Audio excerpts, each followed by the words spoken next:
না না, তোমরা ওই ঈগলের সাথে পেরে উঠতে পারবে না, কারণ ও যে অনেক শক্তিশালী।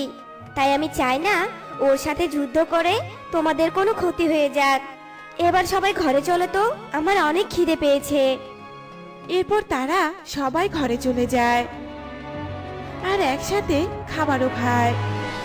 আর রাত হতেই তারা যখন ঘুমিয়ে পড়েছিল, তার একটু পরেই সেই ভয়ঙ্কর ঈগল তাদের বাসায় এসে ডাকতে শুরু করে। আর হঠাৎ এমন ডাক শুনে টোনার ঘুম ভেঙে যায়। আর এত বড় ঈগলকে দেখে তো টোনা অনেক ভয় পেয়ে যায়। ততক্ষণে টোনার 7 স্ত্রীরাও জেগে ওঠে। সে কি, তোর বাসায় তো দেখছি অনেক পাখি।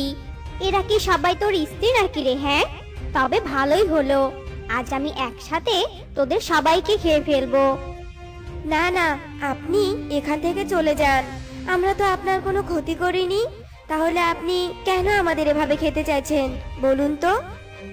এভাবে টোনা অনেক কাকতি মিনতি করলেও ঈগল তার কোনো কথাই শুনতে চায় না।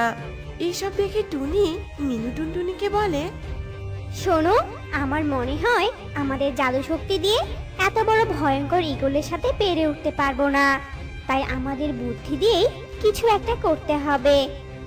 তুমি একদম ঠিক কথাই বলেছো দিদি, তবে তুমি ভেবো না, আমি এক্ষুনি একটা ব্যবস্থা করছি। এই কথা বলে মিনু টুনটুনি জাদু করে একটা লাল ফল নিয়ে আসে আর তাতে বিষ মিশিয়ে সেই ঈগলকে কৌশলে খাইয়ে দেয়। আর ফল খাওয়ার সাথে সাথেই ঈগল মারা যায়। এতে তারা সবাই অনেক খুশি হয়। এভাবেই যখনই বনে কোনো বিপদ আসতো, তখনই টোনার 7 স্ত্রী সেটার মোকাবেলা করত।